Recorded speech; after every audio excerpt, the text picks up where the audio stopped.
y estamos un día más en una sesión de la EM, aprovechando la fecha que nos congrega hoy, hemos hecho los cambios necesarios para que la ponencia de hoy tuviera relación con la efemérides del momento, en el día 8 de marzo. El día 8 de marzo, que es el Día Internacional de la Mujer, nos parecía una fecha adecuada para que nuestra ponente de esta tarde, Carmen Rodríguez, nuestra querida amiga, que ha colaborado con nosotros en múltiples ocasiones ya desde hace muchísimo tiempo, nos pudiera hablar de su experiencia en la Comunidad de Madrid durante esta etapa de la pandemia que estamos sufriendo desde el año 2019.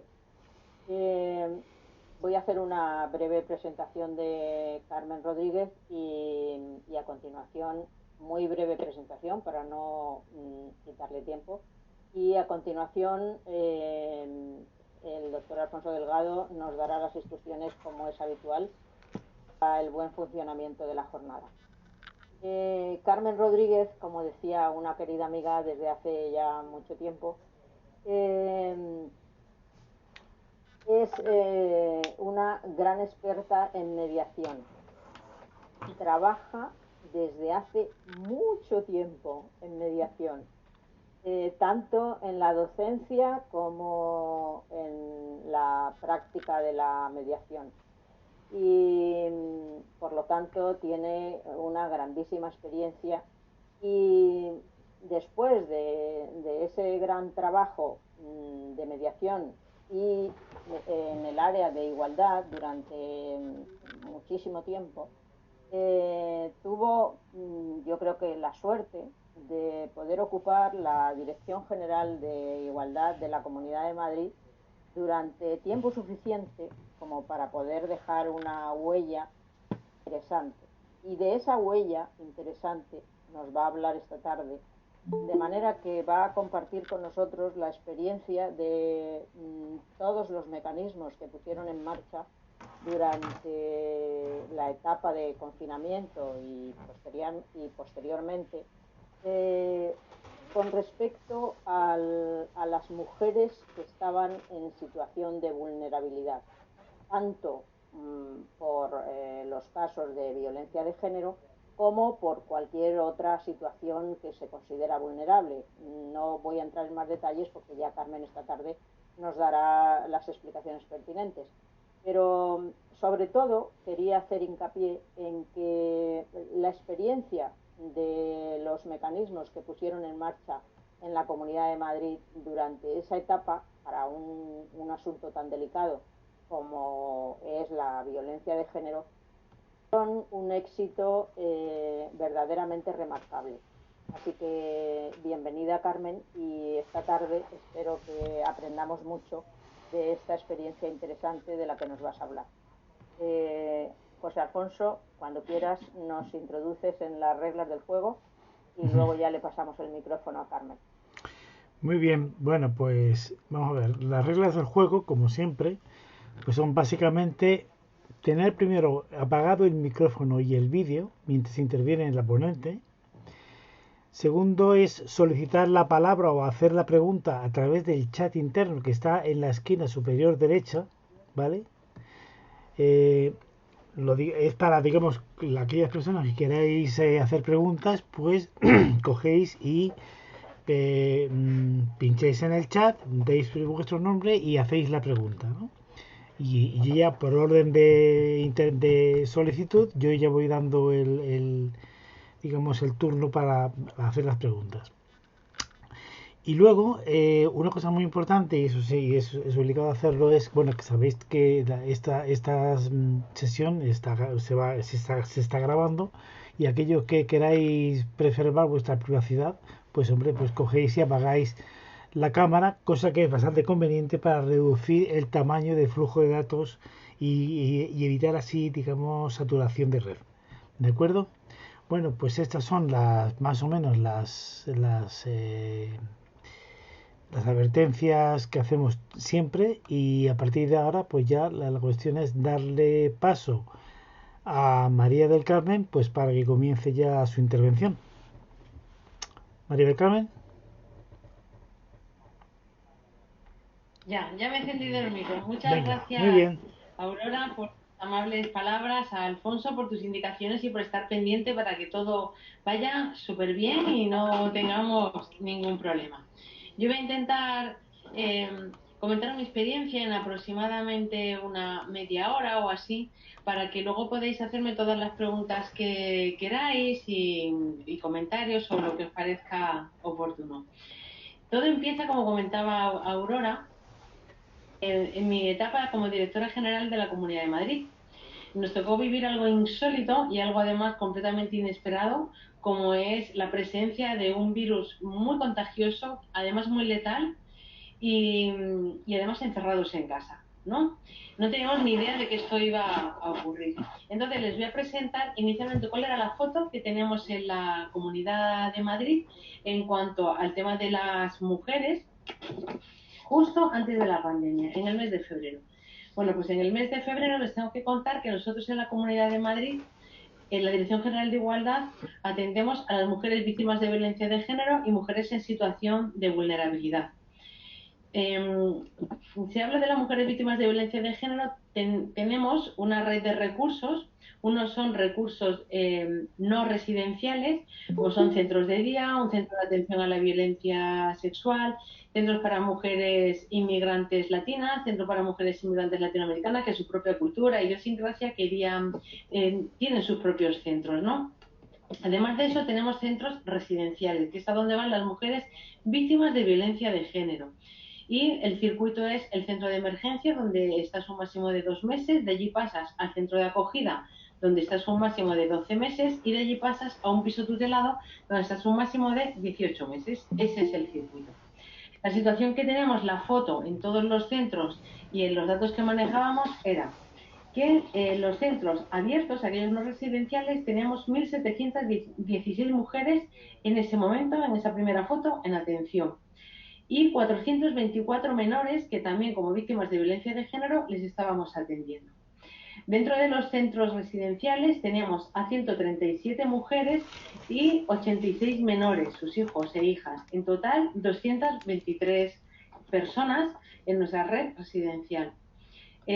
Además de estos centros, tenemos los puntos municipales del Observatorio Regional contra la Violencia de Género, que son unos centros que hay en cada municipio y en mancomunidades de la Comunidad de Madrid, donde se atiende con carácter psicológico, social y jurídico a las mujeres víctimas de violencia de género. ¿Cuántas mujeres atendíamos en ese momento? 2.600 mujeres.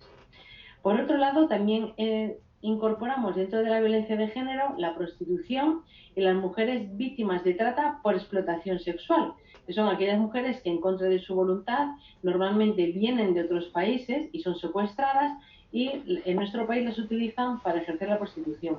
Madrid es un punto neurálgico de la prostitución europea y es un punto neurálgico de la trata de seres humanos con fines de explotación sexual, especialmente de mujeres. Esto es algo tremendamente complejo que lo tenemos que trabajar con Guardia Civil, con la Interpol también, con policía, con fiscalía y con entidades que trabajan el tema de la prostitución. ¿Cuál era la foto de la trata que teníamos antes de la pandemia? Nosotros abordábamos el tema de la trata con una unidad móvil, que es como una especie de furgoneta, que se va acercando a los clubs de alterne para contactar con las chicas, poder detectar si son víctimas de trata o que tengan un ejercicio voluntario de la prostitución, pero en la experiencia que tenemos les contaré que el 80% de todas las mujeres con las que se han contactado han sido víctimas de trata. La unidad móvil había atendido a unas 400 mujeres durante ese mes. Y tenía, en los centros de atención tenemos un centro de atención y tenemos tres pisos para trata. ¿El centro de atención qué es? Es un centro de atención donde pueden ir, está en el distrito centro, donde pueden acudir mujeres que ejercen la prostitución para tener una charla, para descansar, para poder tener atención psicosocial y jurídica y seguimiento sanitario. Se les facilita preservativos y se les facilita la posibilidad de acudir a los centros de salud. Todo eso, digamos que es la dimensión del tema de prostitución. Pero teníamos 3 pisos a donde podrían acudir estas mujeres víctimas de trata para poderlas proteger, porque las mujeres víctimas de trata están incorporadas en unas redes de delincuencia muy, muy peligrosas y tenemos que esconderlas de alguna forma, ¿no? Entonces, en ese momento teníamos todos nuestros centros ocupados. Son 25 plazas las que había. Bueno, creo recordar que, porque las mujeres víctimas de trata entran y salen con mucha frecuencia. Madrid es como una zona de paso y luego se van, o bien se vuelven a sus países, o bien se van a otra comunidad autónoma donde tengan amigos, o sencillamente con el ánimo de esconderlas, porque tienen que declarar en otra comunidad autónoma, están a lo mejor un par de días y luego se vuelven, ¿no? Y sí que teníamos plazas, esto es frecuente, ¿no? Que tengamos unas plazas que se colapsan y de pronto en el caso de las víctimas de trata. Otro tema que nos preocupaba mucho en febrero era el tema de la violencia sexual, porque se habían incrementado las violaciones en Madrid casi en un 30%. Habíamos tenido 1.410 violaciones durante el último trimestre del 2019 y la tendencia que observábamos en febrero era que nuestro centro de atención a la violencia sexual, que se llama CIMASCAM, iba cada vez solicitándose más atenciones de carácter psicológico. Con lo cual eso también nos preocupaba mucho, insisto, antes de la pandemia. Viene la pandemia, tal día como se empieza a hablar en la primera semana de enero, ya se hablaba de ella a finales de febrero, en la consejería no éramos, en mi Dirección General de Igualdad teníamos cierta conciencia, ¿no? De que en febrero y sobre todo a finales estaba afectando a las residencias con un virus que parecía que solo iba a afectar a las personas mayores. Y en principio no tomábamos ninguna medida de precaución. La Consejería de Sanidad, a tal efecto, hacía una serie de recomendaciones que tenía que ver sobre todo con el personal de residencia, pero era lo único que teníamos, ¿no? Sin embargo, a partir de la primera semana de febrero y sobre todo a raíz de la manifestación del 8 de marzo, el viernes anterior, el 6 de marzo, recuerdo perfectamente que nos convocaran el consejero a una reunión para informarnos de que el virus también podía afectar a otras personas y que, en concreto, desde la Consejería de Educación, al igual que en otras comunidades autónomas ya se estaba haciendo, se iba a proponer cerrar los colegios para evitar los contagios a las familias y a los niños. La verdad es que nos quedamos un poco petrificados porque no sabíamos que aquello podía ser tan grave. Esto fue un viernes, se hace la manifestación el 8 de marzo y el lunes ya se saca la resolución desde la Consejería de Educación de que los colegios se cierran a partir del miércoles. En ese momento empezamos a hablar con la Consejería de Sanidad para ver cuál era el problema, si esto iba a afectar a las personas de cierta edad o solamente eran a los mayores y a los niños, que parecía que eran los únicos grupos a los que se protegían, ¿no? Y desde ahí nos confirman que es algo muy nuevo, que si bien conocen de qué va el coronavirus, todo el tema del contagio y de cómo atenderlo, que tenemos que tomar todas las precauciones precisas para evitar los contagios. Y la mejor forma de evitar los contagios, y eso se estaba planteando el gobierno de España, era precisamente encerrarnos a todos en casa. Nosotros no nos lo creíamos, pero la propuesta que había era podernos encerrar a todos en casa durante un tiempo para ver si así conseguíamos superar esa fase de contagio. Por lo tanto, en ese momento empezamos a observar ¿y cuántas mujeres tenemos en los centros? ¿Y cuántos niños tenemos en los centros? Tenemos 223 entre adultos y entre las mujeres y los niños. En cuestión de esa misma mañana, decidimos en la Dirección General de Igualdad que íbamos a cerrar todos los centros. Porque, como les he explicado al principio, hay un circuito de los centros de emergencia.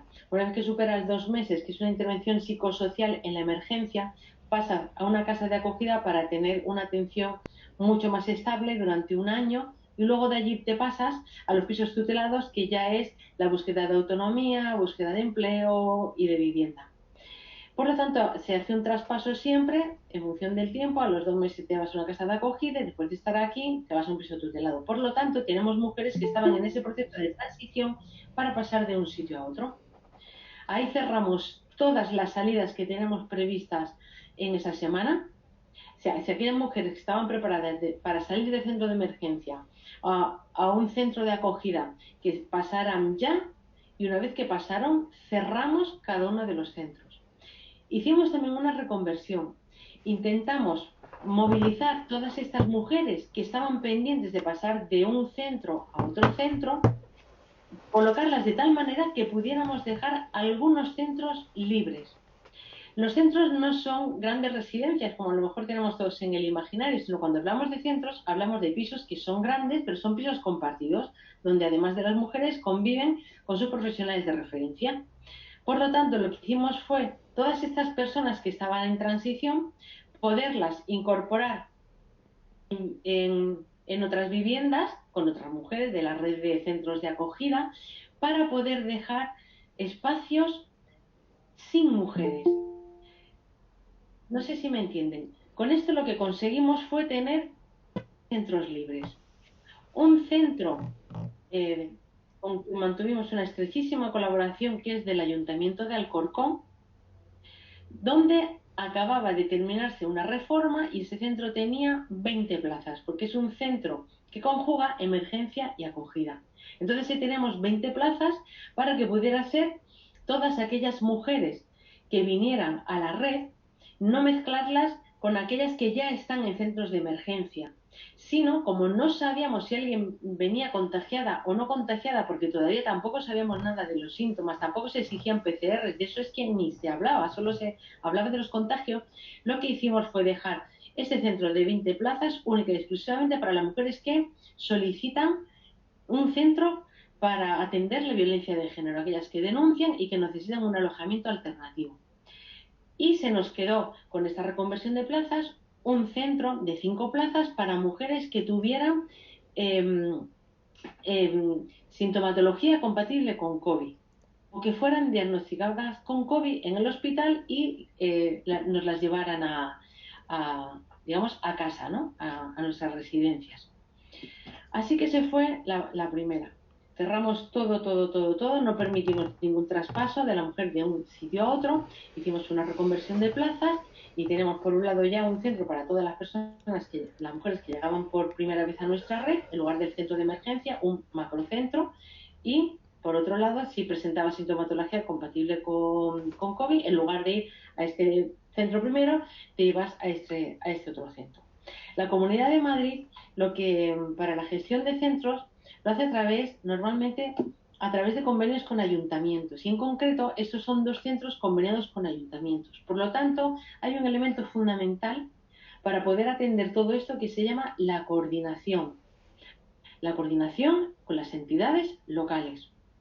Una vez que hicimos esto, que fue cuestión de 1 día y medio, 2 días, hay algo que no se nos fue de la cabeza desde el minuto 1.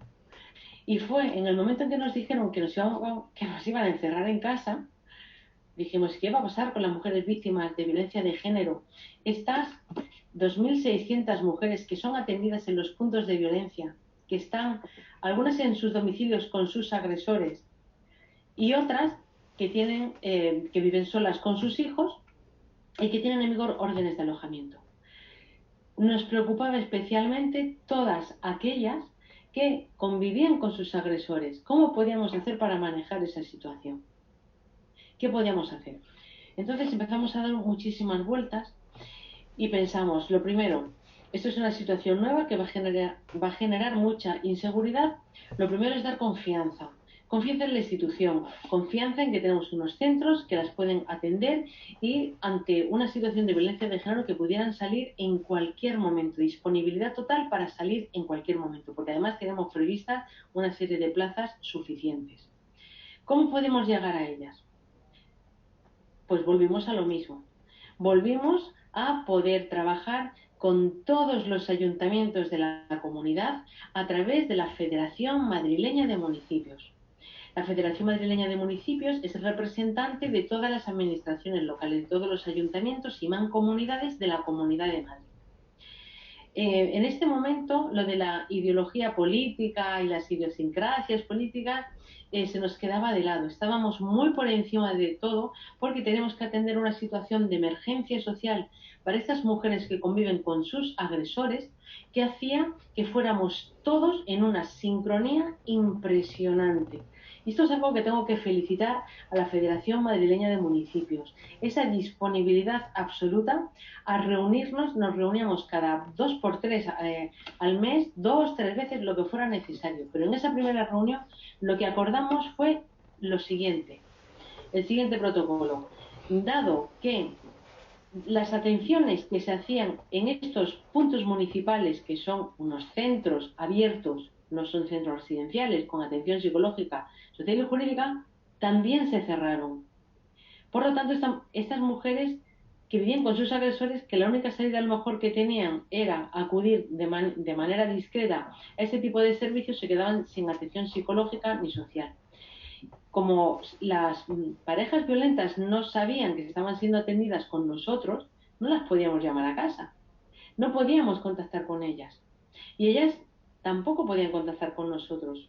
A más de una se les confiscaban los teléfonos, no podían tener ningún tipo de acceso a internet.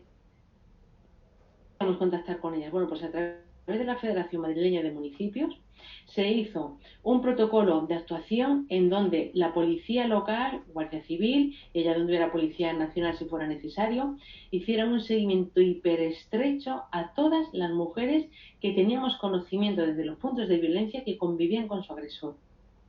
Eso por un lado, garantizar esa protección en lo que pudiéramos, potenciando la labor policial. Por otro lado, dijimos, ¿cómo podemos llegar a ellas? Porque estas mujeres, ¿dónde se relacionan? ¿A dónde irán? Empecé a pensar que las mujeres tienen que ir a la compra. Y pase lo que pase, a la compra se podía ir. Y lo único que estaban abiertos eran los supermercados. Y dijimos, vamos a hacer una campaña. Vamos a hacer una campaña en los supermercados, con las grandes redes distribuidoras de alimentación, con El Día, con Alcampo, con Carrefour, con Mercadona, y lo llevamos a cabo. La campaña consistía en que en el cartel este digital que tiene cuando estás en un supermercado, que te ponen las ofertas, pues igual que te ponía, por ejemplo, Carrefour 2 por 1, te ponía en el siguiente: si convives con tu agresor, tú no te quedes en casa. Comunidad de Madrid, pero 12, y venía el teléfono de asistencia del cuartel de la Guardia Civil, venía el teléfono de policía local si allí no hubiera Guardia Civil, y venía el teléfono del punto municipal contra la violencia de género. Estuvimos 2 semanas haciendo ese tipo de campaña. Empezaron a llegar las mujeres a nuestros centros. Si bien esa primera semana de confinamiento apenas tuvimos altas, a raíz que se iba desarrollando la campaña, se iban llenando nuestros centros de atención a las mujeres víctimas de violencia de género. Cuando les preguntábamos por qué habían dado el paso, decían que por el hecho de haber visto la posibilidad de salir de casa, lo vieron como una última oportunidad. Eso les permitió llamar a esos teléfonos que venían allí y salir. Eso significaba que teníamos que tener un control muy estrecho también de nuestras plazas residenciales. Y cuando vemos que en una semana y media, una vez ya iniciada la campaña, empiezan a solicitar mujeres, la previsión, antes de que me quede sin plazas, es poder organizar unos nuevos centros con unas nuevas plazas. El problema aquí es la contratación pública. En situaciones de emergencia hay un tipo especial de contratación que permite solo y exclusivamente, si demuestras que estás en situación de emergencia, poder hacer, en este caso, un contrato de emergencia. Y tuvimos que configurar como emergencia social la situación de las mujeres víctimas de violencia de género. Y nos permitió crear un centro, pero de una manera completamente diferente. Y vamos a cambiar el modelo de atención. ¿Por qué? Porque estas mujeres, si tenían que pasar todo el circuito, pasar al centro de emergencia, luego pasar al centro de acogida y luego pasar a los pisos tutelados, iba a ser un proceso en esa situación bastante complejo.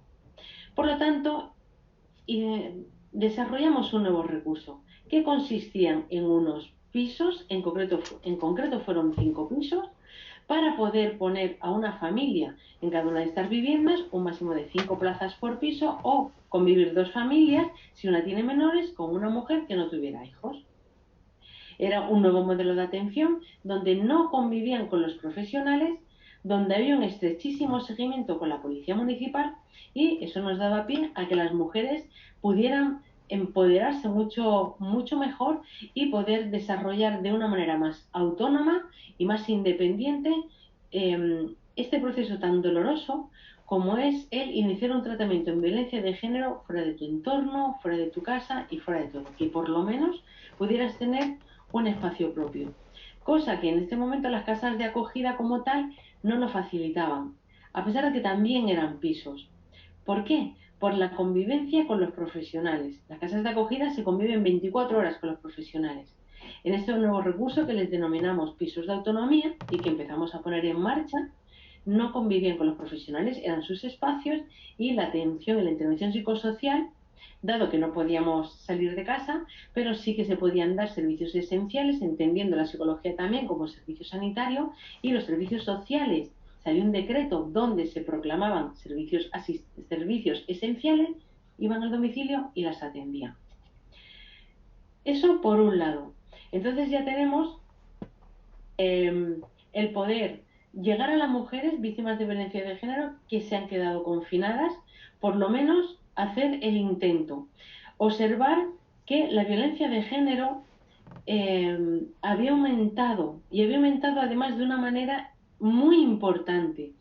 En otros, por compararlo con el trimestre anterior, a la semana a lo mejor podría haber 2, 3 mujeres, como mucho, que se acercaban a nuestros centros de emergencia.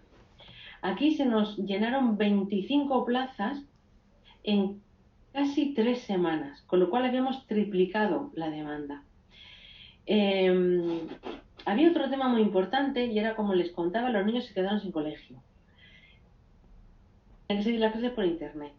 Pero en los centros de acogida de la Comunidad de Madrid no teníamos ni wifi, ni internet, ni nada de esto. Por lo tanto, tuvimos que pensar a ver qué podíamos hacer, a ver qué marca extraordinaria nos podría dar unas tablets para los niños. Así que conseguimos llegar a un acuerdo con Vodafone para que nos diera 89 tablas para los 89 niños en edad escolar que teníamos en los centros. Y con eso ayudábamos a toda esta intranquilidad y a toda esta inseguridad que generaba la nueva situación, al menos en las mujeres que teníamos en los centros, darles cierta calma y cierto sosiego. Y eso nos permitió el poderlas cuidar de una manera mucho más cercana. Esto en cuanto a los centros residenciales. En cuanto a las mujeres víctimas de trata para fines de explotación sexual, al cerrarse los puticlubs, los clubs de alterne, empezaron a denunciarnos que se encontraban en pisos clandestinos, sometidas a todo tipo de horrores mucho mayores que si estuvieran en los clubs de alterne, porque los clubs de alterne de vez en cuando se hace algún paseo, tanto la policía como la Guardia Civil, pero en estos pisos clandestinos no había manera de distinguirlos, y nos constaba que las mujeres allí eran sometidas a todo tipo de violaciones y a todo tipo de barbaridades sexuales. ¿Cómo nos enteramos de esto? Pues gracias a que trabajamos con una asociación que se llama APRAN en la Comunidad de Madrid, que lleva como 30 años trabajando en temas de prostitución. Por lo tanto, sabe perfectamente cómo poder llegar y acceder a estas mujeres. Y si bien sabían dónde estaban muchas de ellas escondidas y en qué pisos, no tenían acceso a ellas. Y solo sabíamos la punta del iceberg. Entonces, lo primero que se hizo fue un estudio para poderlas localizar. ¿Cómo las podemos localizar? Entre otras cosas, porque esta asociación tiene, y este modelo sí que se ha trasladado a otras comunidades autónomas y nos han preguntado muchísimo por él, como en estas situaciones donde, cerrando los clubs de alternes y los clubs, los sitios donde las mujeres están siendo explotadas y se trasladan a otros lugares que son a unos pisos clandestinos, cómo poderlas detectar. Bueno, pues Alpran dispone de lo que llaman ellos mediadoras, que son mujeres que han ejercido la prostitución, mujeres que han sido víctimas de trata, que saben perfectamente por dónde se mueven, y a través de contactos y de amigas poderlas detectar.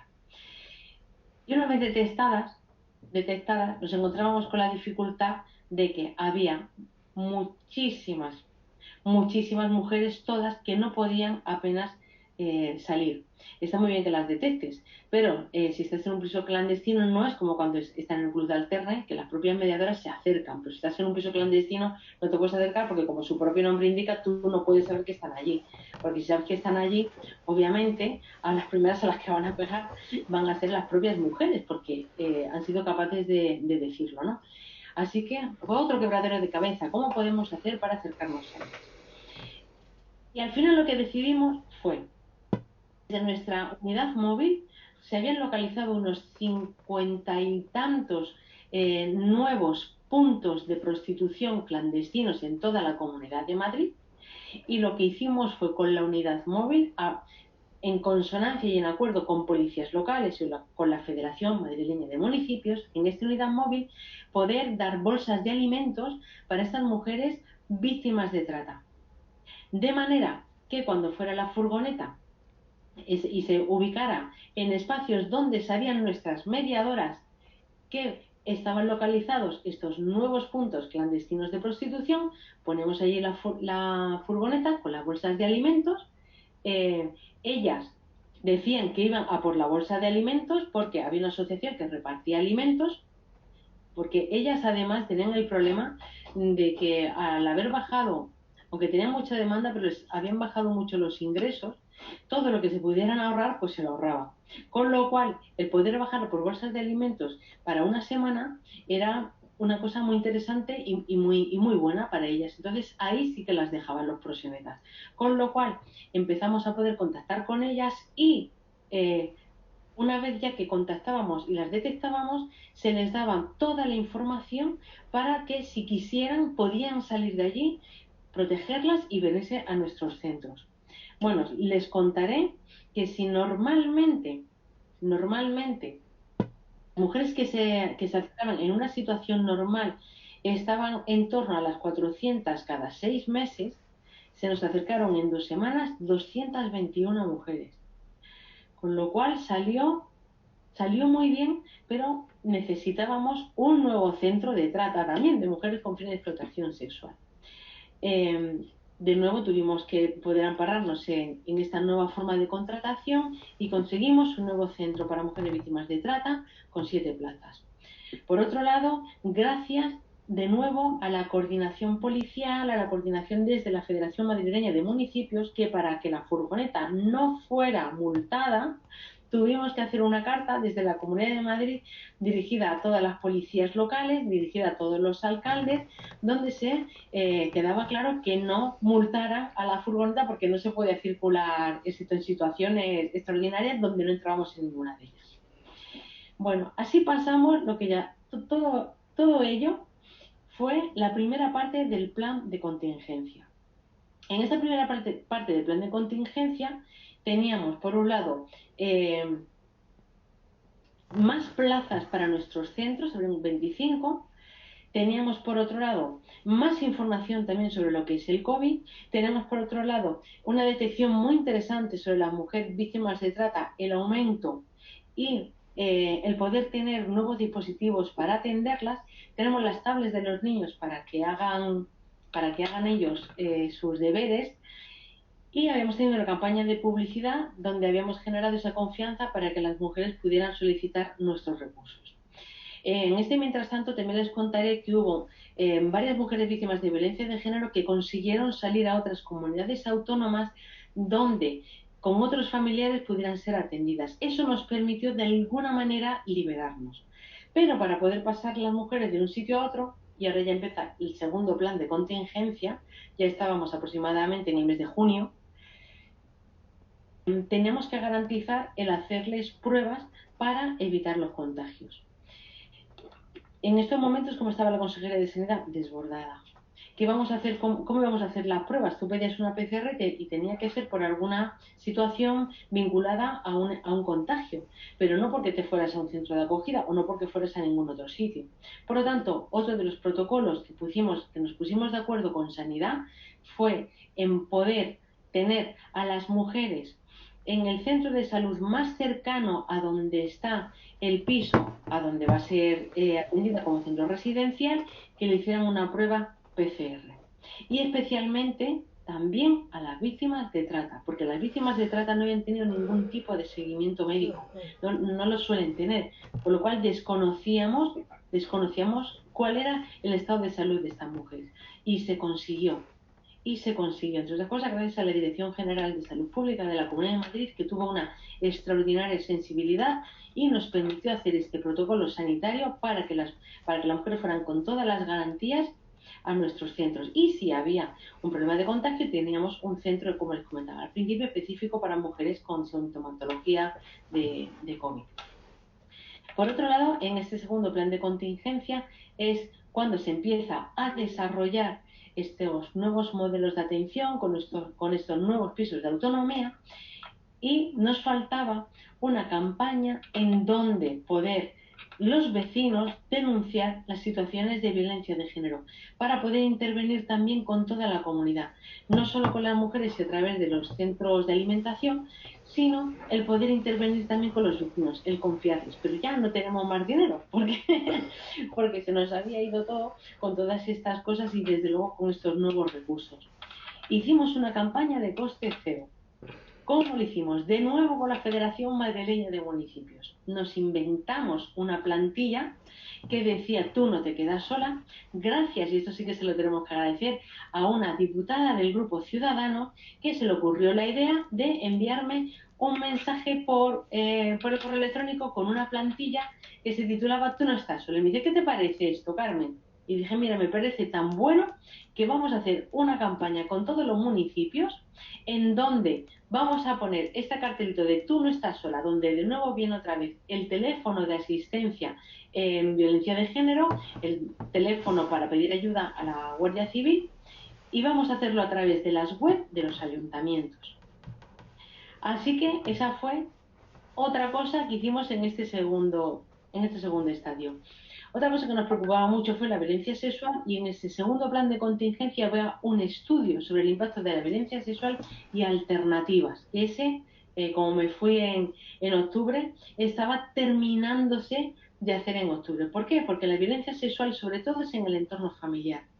Con lo cual las mujeres que habían tenido violencia sexual, habían sido víctimas de violencia sexual, corrían riesgos tremendos también. Así que pusimos en marcha un estudio para detectar la violencia sexual, hicimos una nueva campaña con todos los ayuntamientos, hicimos una nueva cosa que fue el poder trabajar el empadronamiento de estas mujeres víctimas de trata. La ley del empadronamiento, bueno, es una resolución del Instituto Nacional de Estadística, exige que tengas la disponibilidad de empadronarse en un sitio, o bien porque llevas 6 meses residiendo en ese sitio, o porque tienes la intención de residir 6 meses más. Con lo cual las mujeres víctimas de trata nunca estaban empadronadas. Primero porque eran invisibles, y segundo que cuando entraban en nuestros centros nunca estaban más de 6 meses por toda esta movilidad.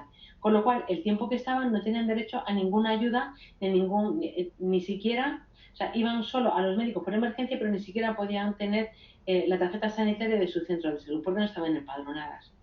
Bueno, pues esto fue fundamental en ese segundo plan de contingencia, el poder facilitar el empadronamiento a estas mujeres víctimas también de violencia de género. Todo esto lo trabajamos en paralelo con el Ayuntamiento de Madrid y con los otros ayuntamientos a través de la Federación Madrileña de Municipios. El Ayuntamiento de Madrid consiguió poner una ordenanza en donde poner de relieve que las mujeres víctimas de violencia de género se pueden empadronar en los centros de servicios sociales sin este requisito de temporalidad, y entendemos también como violencia de género la prostitución y la trata de seres humanos con fin de explotación sexual. Como ya son las 7:15 y tenemos hasta las 7:30, así a grosso modo esta fue la forma de hacer y de actuar. El resultado es que no tuvimos ni una víctima de violencia de género mortal, aunque, insisto, aumentó y de manera muy importante el número de mujeres que se acercaron a nuestros recursos y el número de mujeres detectadas a través de las redes de prostitución y de redes de trata. Así que bueno, me quedo aquí, me quedo a su disposición para que tengan la oportunidad de preguntar o lo que les parezca oportuno. Muchísimas gracias. Pues muchas gracias, Carmen, y ahora vamos a ver cuál es las preguntas. Había una persona que había levantado la mano, que es Ana María Cobian. Así es que, Ana María, cuando quieras, puedes hacer tu pregunta. Ana María, tienes el micrófono apagado. Tienes el micrófono apagado. No se da cuenta de que tiene el micrófono apagado. Ana María, tienes el micrófono apagado. Nada, imposible.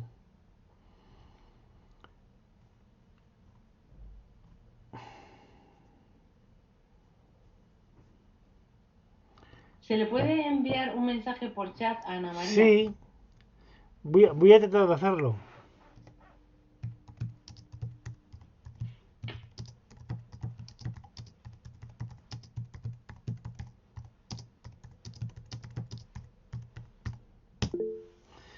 A ver si me escucha. Pilar, pues empieza tú entonces, Pilar. Hola, Carmen.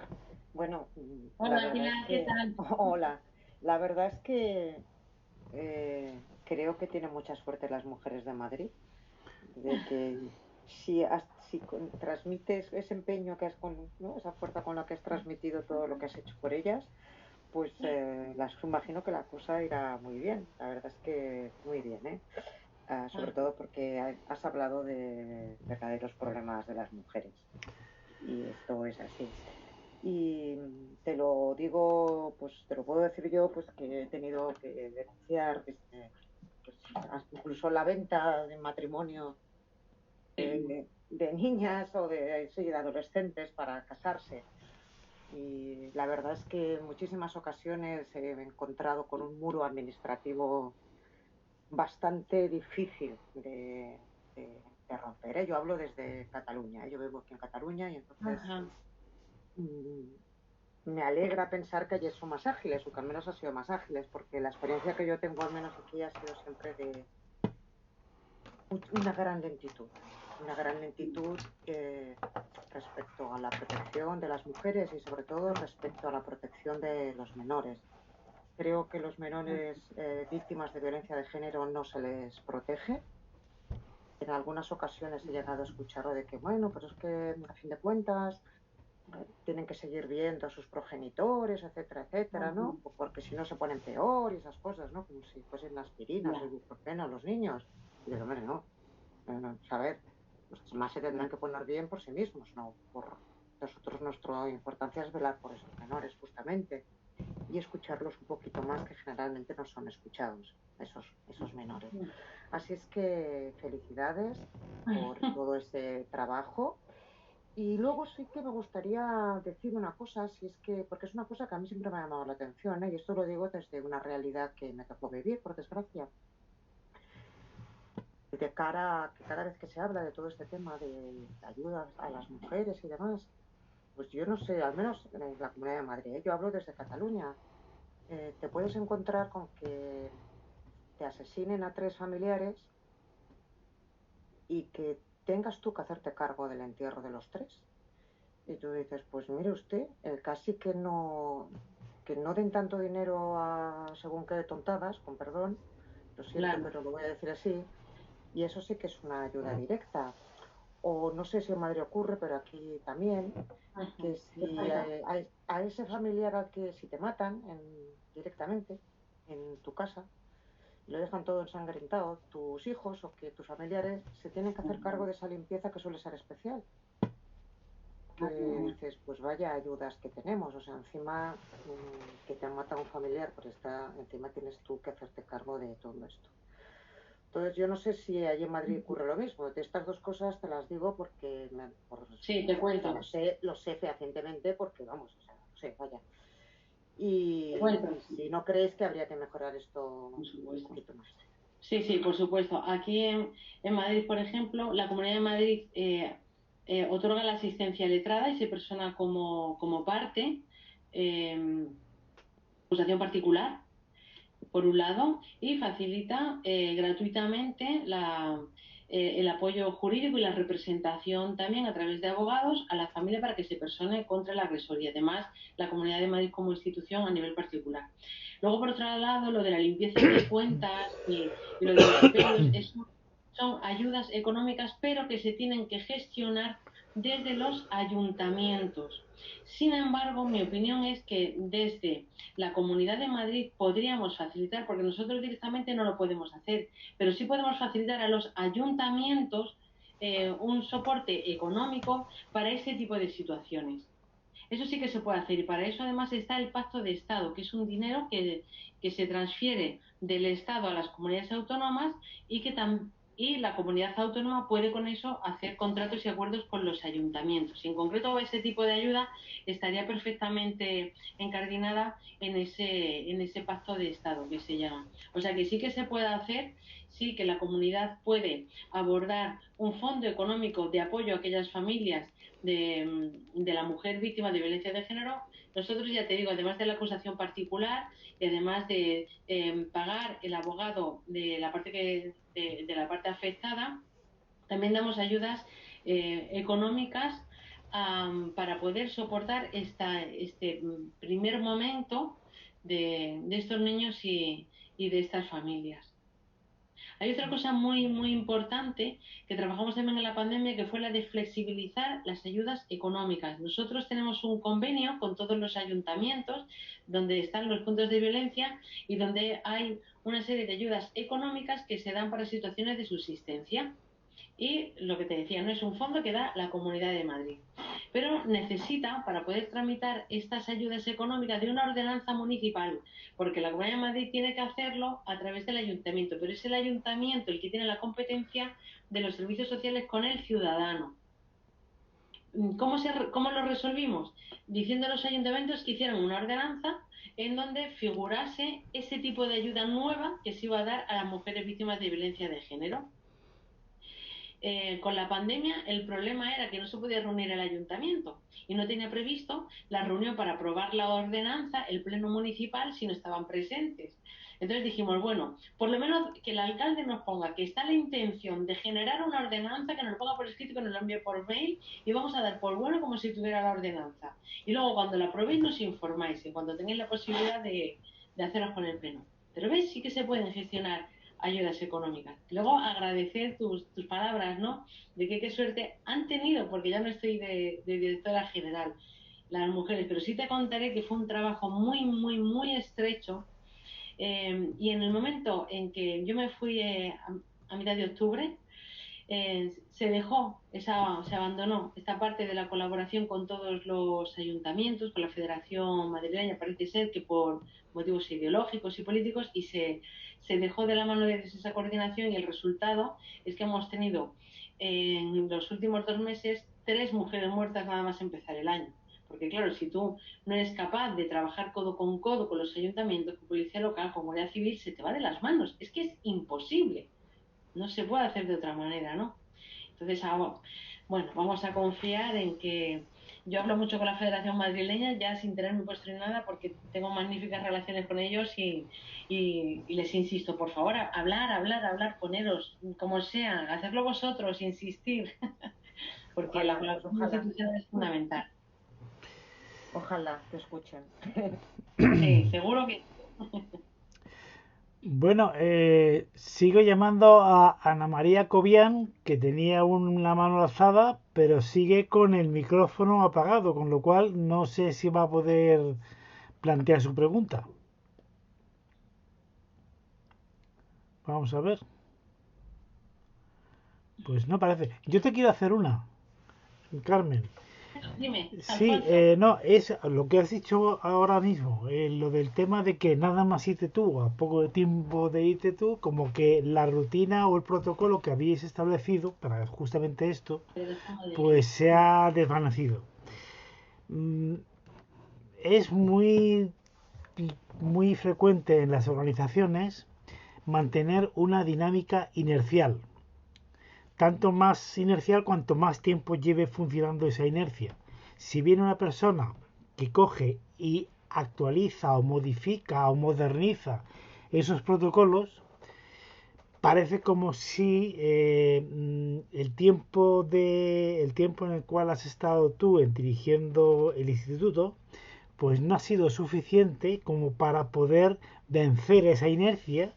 Decía Dee Hock, el padre de las tarjetas de crédito, del Diners Club y todas esas cosas, decía que lo difícil no es adoptar un nuevo modelo mental, sino saber deshacerte del antiguo. Entonces, si lo que tú has hecho ha sido un nuevo modelo mental de protocolo, de ver la realidad, pero no has estado el tiempo suficiente como para que cale en la organización, ¿crees que haya podido ser eso? Porque es decir, no quiero pensar que los que han venido pues han considerado que lo tuyo era una cosa pasajera y han vuelto a su rutina normal. ¿Me entiendes? Entonces, esto de las inercias, pues es un tema que yo también lo vengo, digamos, viendo, estudiando hace muchos años en las organizaciones sanitarias y es dificilísimo poder cambiar las inercias, ¿no? ¿Qué me puedes decir en torno a esto?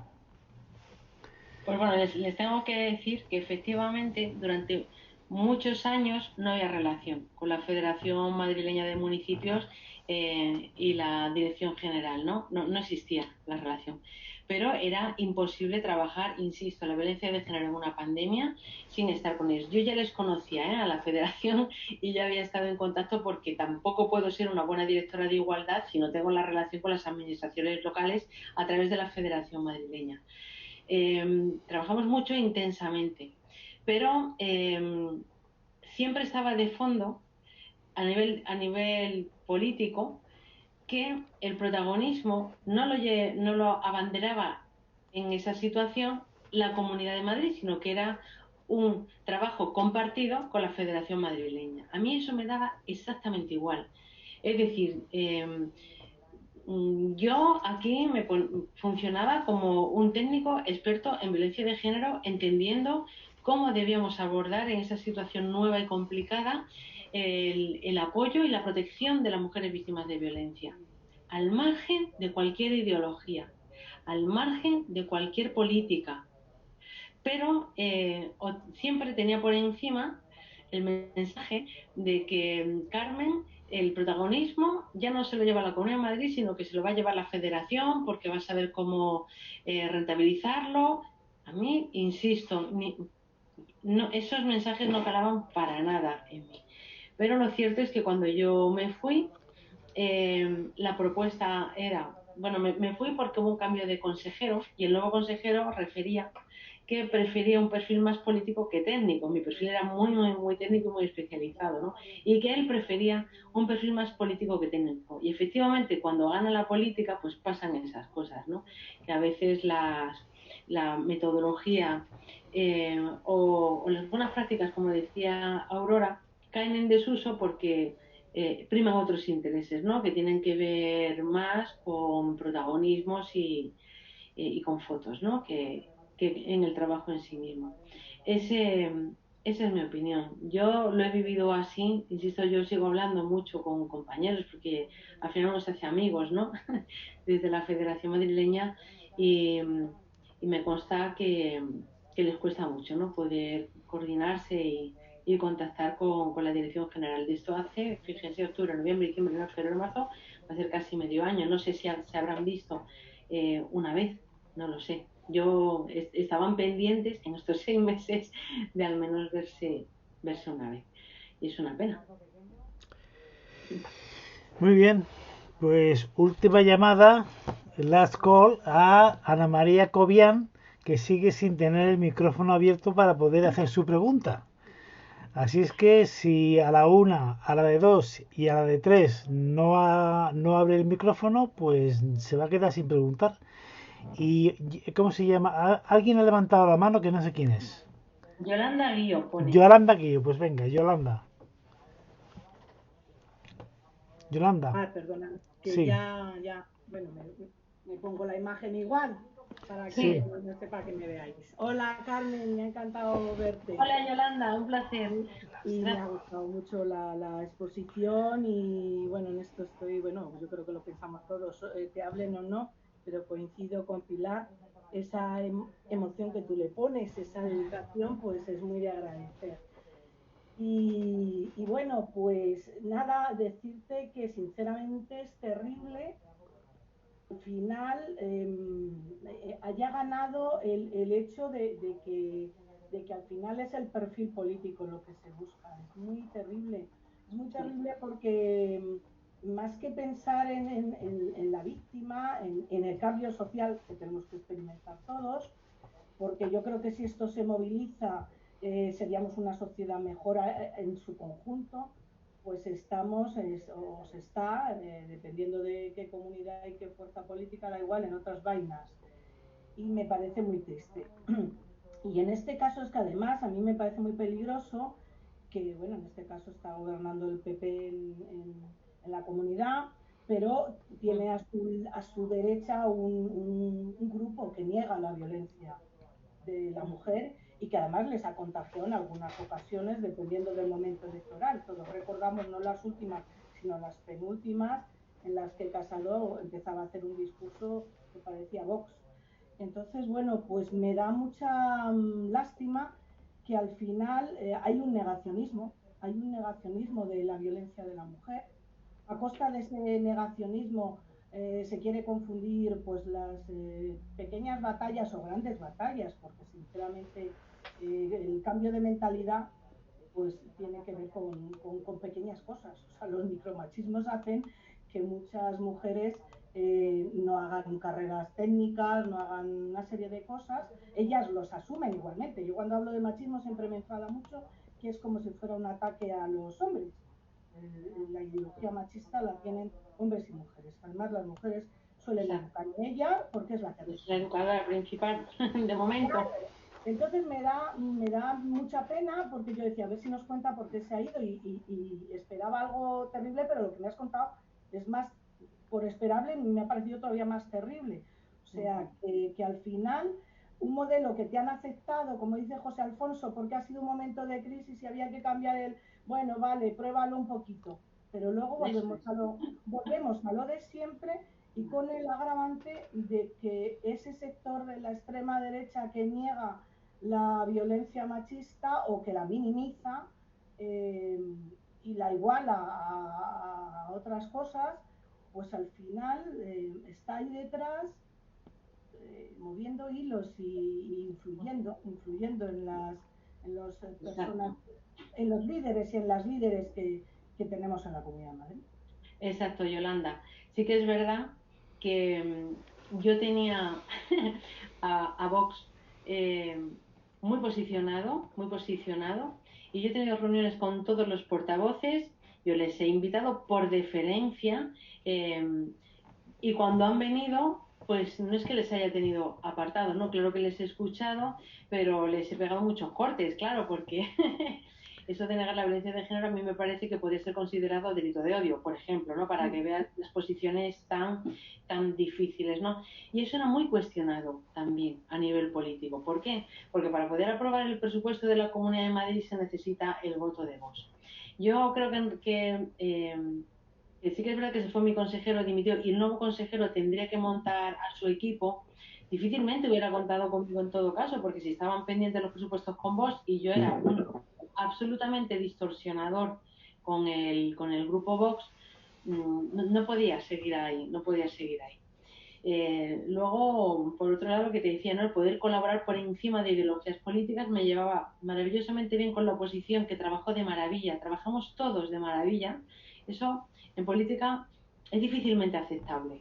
Es difícilmente aceptable, excepto que sea el cargo político el que se lleve el prestigio. Sí. Pero una simple directora general, pues, ¿a dónde va? ¿No? ¿Qué es lo que está haciendo? Eso también prima. Por lo tanto, pues bueno, hay veces que la Universidad Carlos III, con la que hacíamos el estudio de violencia sexual, decía que las mujeres con conocimientos, con formación, con experiencia, cuando llegan a un mundo muy masculinizado, como era en el que yo me movía como directora general, dura muy poco, porque son una amenaza. Entonces, dura muy poco y siempre pasa cosas para que no estés más de un año. Hay un estudio que precisamente aborda eso, ¿no? La mujer y el poder y cuánto tiempo dura la mujer en el poder en un tema que ella controle perfectamente, no cuando vas a figurar, que entonces duras muchísimo, pero si tienes formación y experiencia y haces cosas que puedan destacar, no vas a durar más de un año. Excepcionalmente, no sé si hubo alguien que duró 14 o 15 meses, excepcionalmente. En mi caso yo duré 13, todavía me aguantaron un poquito más porque mi consejero era maravilloso y me sentía muy, muy libre, muy acompañada con él. Y el lobo, con el lobo no tenía gran relación, ¿no? Y tenía que hacer su equipo, por supuesto. Y tenía muy claro que no quería un perfil técnico, que quería un perfil político para el tema de igualdad. ¿Por qué? Para poder quizás escuchar mejor a vos también, ¿no? Y tener alianzas y acuerdos, pero para eso no tienes que ser feminista. Ya, totalmente. Así que Bueno, supongo que... una lástima. Muy buena tu ponencia, Carmen. Un besote, que hablen otras personas. Gracias. Gracias, Yolanda. Vale. Pues Pilar también tenía la mano alzada de nuevo.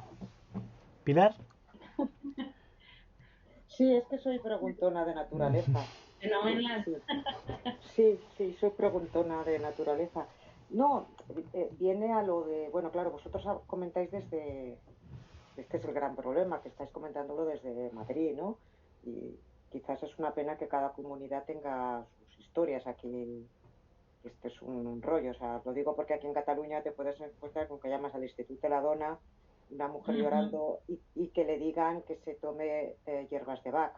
Esto lo Ay, por digo porque ha favor. pasado, o sea, lo digo para que se vea, Vale. para que se vea.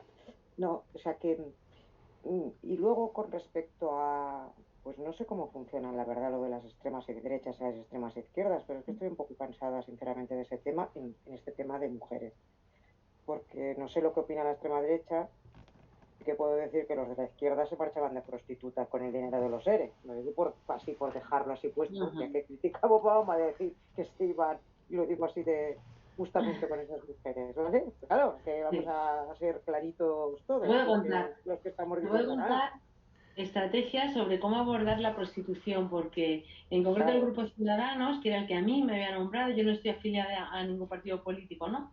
Y ahí estaba porque mi consejero confiaba plenamente y sabía que era una experta en la materia y por eso claro. decidió que fuera yo. Es que Pero ese el es el Grupo problema. Ciudadanos El estaba problema a está. favor de legalizar la prostitución. Y yo Claro, soy no, no. feminista. Si ese es un gran debate, ¿eh? Si ese es un gran debate que se tiene que hacer, eso es un gran debate que se tendrá que hacer algún día. Yo no, me refiero a que primero, que yo creo que, y sinceramente lo veo, y lo digo al menos desde mi realidad que yo he conocido, o sea, tú piensas, cuando trabajas en un instituto como yo con menores, allí es el sitio donde muchos de los menores te cuentan lo que está pasando en sus casas. Solamente con que tengas un poquito, pues te puedes enterar como muchas de las niñas pues son violentadas sexualmente, la mayoría de pues siempre es por entornos cercanos, es decir, todo esto existe. Entonces, a mí lo que me da rabia es que vuelvo otra vez a lo de antes, que teniendo en cuenta todos estos problemas importantes que hay y que no hay una sola mujer, sino que esa sola mujer dependerá de la edad, de la edad, de su condición social, de su nivel cultural, de su origen, es decir, no tanta diversidad como personas hay en el mundo, personal, es una cosa, me da muchísima rabia después de haber visto todo lo que he visto de realmente problemas importantes, como las que he comentado antes, ¿vale? De violación, que he tenido que denunciar violaciones, etcétera, etcétera, etcétera. Pues cuando veo, por ejemplo, que se gastan dinero en estudiar si una pasarela de acceso a la playa es machista o no lo es. O sea, yo es que le daría con una alpargata, lo digo así en plan mujer, con una alpargata que ha decidido gastar un dinero en averiguar si la pasarela esa de acceso a la playa ser si es machista o no es machista, es que es una pasarela. O sea, a ver, ¿me entiendes? Entonces creo que estas tonterías, por decirlo así, están haciendo mucho mal al verdadero problema de muchas mujeres que están, pues eso, sobre todo de mujeres pues de otras culturas que están viniendo, que antes su absentismo es muy elevado porque las dejan en casa para cuidar de los pequeños. Es decir, todo esto existe.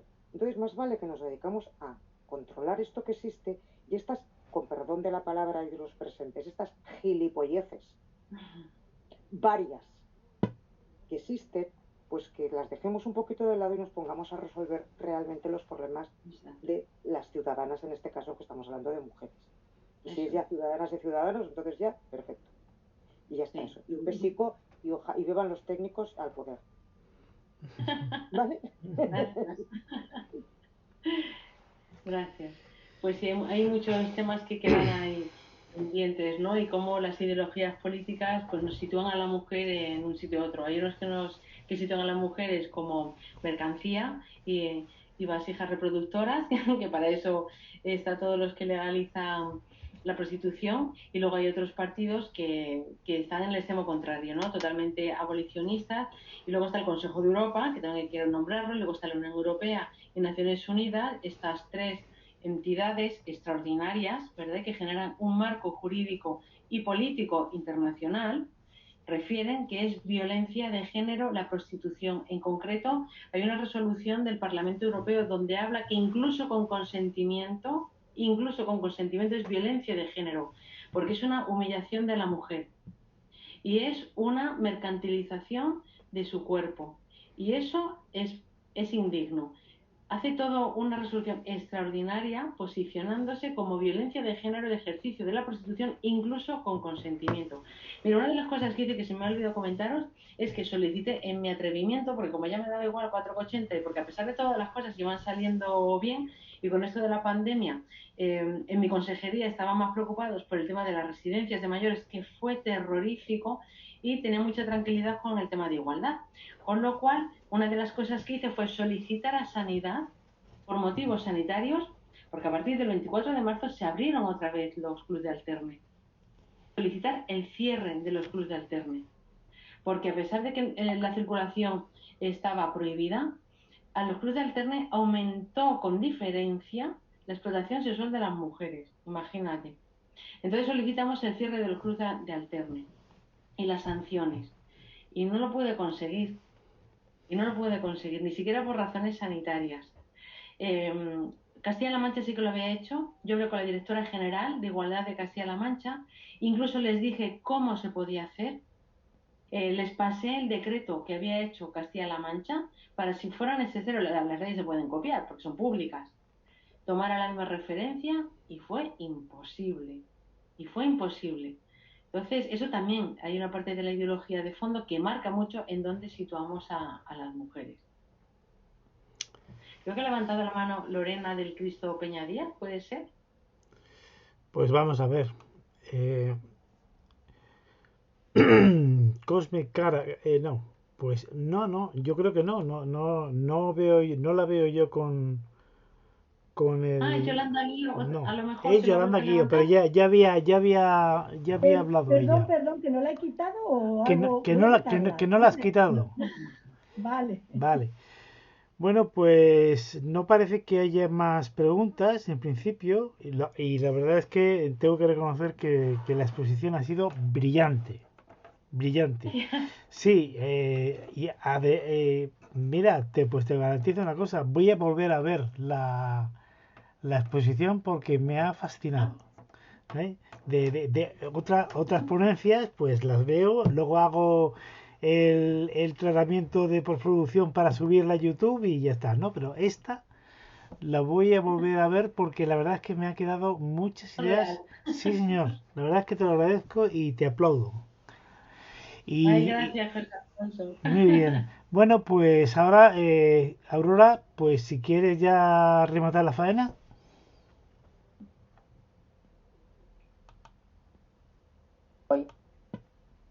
Bueno, muchas gracias, Carmen. Gracias. Nos has ilustrado como era esperable.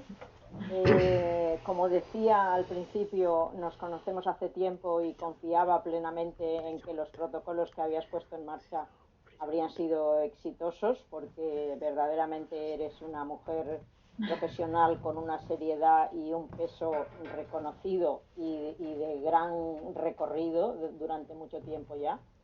Y yo creo que este componente técnico que se le ha asignado durante esta etapa, aunque ha sido muy corta, porque fíjate, 13 meses es un periodo Ya. cortísimo, que no te ha dado casi tiempo ni a sentarte en la Y aún silla. así, fíjate todo lo que preparé. Claro, por eso digo que este componente técnico añadido a los cargos políticos, es evidente que la práctica demuestra que es imprescindible. Quiero decir que es que nuestro país necesita muchas reformas políticas y seguramente una de ellas es esta, la de no olvidar que en la administración pública hay técnicos importantísimos y que pueden dar un apoyo estupendo para hacer las cosas que interesan a los ciudadanos y no deben quedar al margen de la política por el hecho de que tengan esa necesidad imperiosa de figurar en primera línea y de estar siempre los primeros en la foto. Entonces, creo que esta tarde afortunadamente hemos tenido la suerte de que quede palpable lo que significa el buen trabajo y lo que significa la dedicación plena durante una etapa de emergencia, a que no siempre se disponen de todos los recursos que se necesitan. O sea que no solamente, sí, por eso es que no solamente se trata de conocer cuáles son los recursos disponibles, sino también de saber cuáles son los cauces para encontrar los que no tienes. Eso es. O sea que en este sentido yo creo que podemos estar muy satisfechos de todo tu trabajo. Muchas gracias. Y es una pena que no te podamos votar, porque si te pudiéramos votar, pues te pondríamos otra vez ahí en la Dirección General de Igualdad, pero o en algún otro sitio donde todavía pudieras hacer cosas más interesantes. Pero bueno, en cualquier caso nos sentimos muy orgullosos y muy contentos de poder contar con tu amistad y tu conocimiento. Gracias. Y además que nos lo transmites siempre que te lo pedimos. O sea que muchas gracias y espero que podamos contar con tu disponibilidad en un futuro próximo, porque yo creo que es un tema que deberemos seguir tratando. Desafortunadamente, el caos de país que tenemos con la pandemia no se va a poder arreglar ni a partir de una dirección general de una comunidad autónoma, ni a partir de un año que llevamos sufriendo la pandemia. O sea que todavía nos quedará pues mucho que esperar y mucho que sufrir. Pero bueno, contando con técnicos de tu nivel siempre será mucho más fácil. Y sobre todo me felicito porque en el Día Internacional de la Mujer somos varias mujeres las que estamos en este foro y afortunadamente ni tenemos problemas de violencia, ni tenemos problemas tampoco de ninguneo, ni tenemos ningún otro problema. Es decir, que somos profesionales que llevamos muchos años de recorrido y que pretendemos seguir estando también en ese nivel profesional. Así que felicidades a todas y especialmente a ti por esta tarde tan estupenda que nos has regalado. Muchísimas gracias. Yo lo que sí quiero decir es que hay que hablar más de feminismo. El feminismo, como muy bien comentaba Pilar, yo trabajo también mucho con los adolescentes, ¿no? Y ahora tenemos el problema de los adolescentes, que seguro coincide Pilar, con el acceso a la pornografía digital. Que ya hay estudios de la Universidad de La Coruña, Rosa Cova, todo el mundo le pido que se lo lea, es un tema gravísimo, gravísimo, y nos está haciendo retroceder muchísimo a la igualdad entre hombres y mujeres. La mujer vuelve a su puesto de ser objeto de mirada masculina, mujer sexualizada, etcétera, etcétera. En esos temas yo lo pongo ahí encima de la mesa a todos los alumnos y a todas las personas que acompañan a los alumnos alumnos y estudiantes del mundo, siempre me equivoco, estudiantes del mundo, ¿no? Nosotros estudiantes del mundo, sí. Sí, a todos los que acompañan a estudiantes del mundo, porque ese tema es necesario trabajarlo, es necesario hablarlo para que tenga discurso social correcto, en lugar de ir como vamos ahora, que estamos perdiendo muchísimo. Todo el tema de la nueva ley trans, o sea, ahora mismo hay unos debates en el feminismo, yo que pertenezco afortunadamente a este movimiento aquí en Madrid, es impresionante, a la teoría queer, el borrado de las mujeres, y yo animo desde aquí a que ese tipo de debates se pongan encima de la mesa. Y como siempre, a vuestra disposición para lo que necesitéis. Para mí es un placer. Me ha resultado muy nostálgico recordar. Yo les he contado mi experiencia con mucha nostalgia, aunque no se haya notado. Pero bueno, un placer el reconocimiento que me habéis hecho todos. Estoy leyendo el chat y se me saltan las lágrimas. Yo soy muy sensible. Y bueno, que muchísimas gracias por contar conmigo, de verdad. Pues gracias a ti y convocamos a todos para la siguiente conferencia, que será la próxima semana. Y a ti te convocamos para dentro de unas semanas en que te volveremos a llamar para hablar de todos estos temas interesantes que has colocado sobre la mesa. Así Perfecto, que a vuestra disposición. un abrazo muy fuerte y buena semana a todos. Bueno, Igualmente, un besazo. un beso. Gracias, igual. Gracias, Igual. adiós, adiós. Buenas tardes a todos.